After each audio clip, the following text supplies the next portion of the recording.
কাপড় ছিঁড়ে গেলে থাকে খেতা, আর মানুষ মানুষের জীবন থেকে হারিয়ে গেলে মানুষের দেওয়া কিছু কথা থাকে মনের ভিতরে গাঁথা।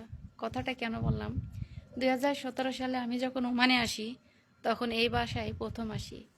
এই বাসায় যে মেয়েটা ছিল, নাম তার সাবিনা, ওই আমাকে আনছিল। ওর মাধ্যমে আমি আসছিলাম।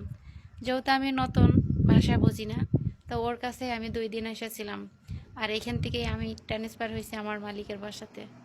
তো এখানে আরেকটা মেয়ে ছিল, তার নাম বিলকিস। ওর কাছে আমি অনেক মনের দুঃখের কথা শেয়ার করি, ও আমাকে সান্ত্বনা দেয় আর বোঝায়। তো আসলে সেই মানুষগুলো কিন্তু আর আমার পাশে নাই, তারা কোথায় চলে গেছে। তাই বললাম যে মানুষ চলে গেলে মানুষের স্মৃতি ভোলা যায় না। 2017 সালে যখন আমি আসি তখন এখানে এসে অনেক কান্না করতাম ছাদের উপরে। এই বাসায় আমি 2 দিন ছিলাম, অনেক খারাপ লাগতো।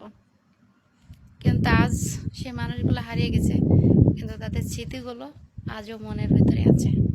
তাই কিছু কিছু মানুষের স্মৃতি বলতে চাইলেও ভোলা যায় না। দোয়া করি তারা যেখানেই থাকুক, আল্লাহ যেন তাদেরকে ভালো রাখে।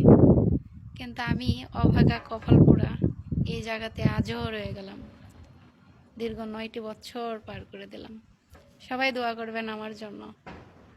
চলে যেতে চাই এই প্রবাস থেকে বাংলাদেশে, কিন্তু ভাগ্য আমাকে নেয় না। বড্ড ইচ্ছে করে পরিবার পরিজনদের সাথে মিলেমিশে থাকি। জানি না আর কতদিন এই দূর প্রবাসে আমাকে থাকতে হবে। সবাই দোয়া করেন।